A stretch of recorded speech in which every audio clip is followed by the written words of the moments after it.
New details today after the last living American Israeli hostage has been freed by Hamas. Israel now hoping to strike while the iron is hot to get the remaining hostages released.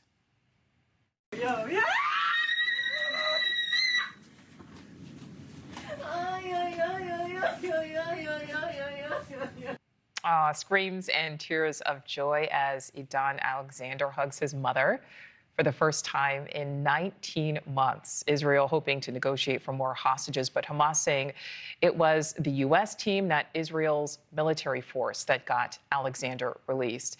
So taking a look at what's next with Israel-Hamas talks, now that President Trump and his envoy are all in that region. We turn to NewsNation's Brandt. Hannah, what more can you tell us?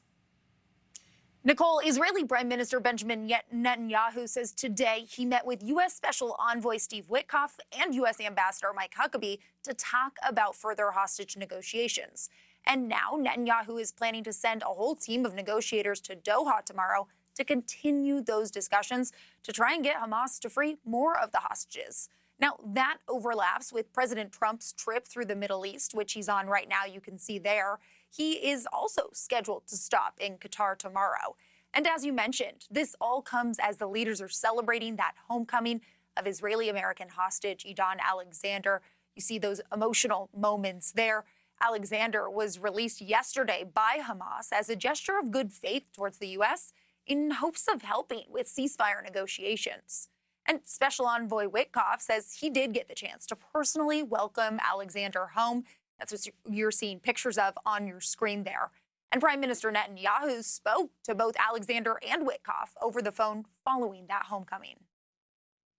You have one brave Israeli soldier there who's also a champion of America and Israel together.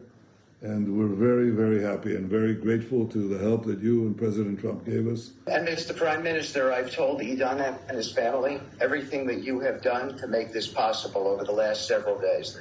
It was a tense negotiation and it was critical how you allowed the negotiations to operate.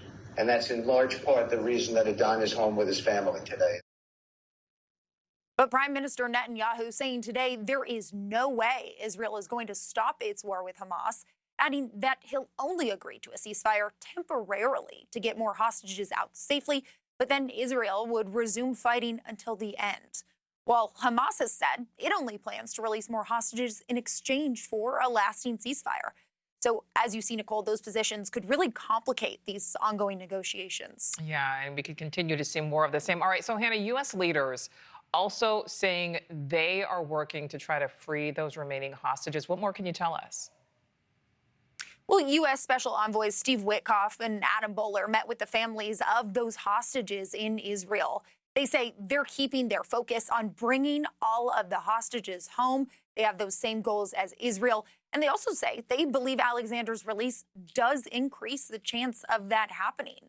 According to Israel, 58 hostages are still being held in captivity, with around 23 of them believed to be alive, Nichole. All right, Hannah Brandt, live for us there in D.C. Thank you. Thank you for watching. Subscribe below and download our NewsNation app right now on your phone, and you will get fact-based, unbiased news for all Americans.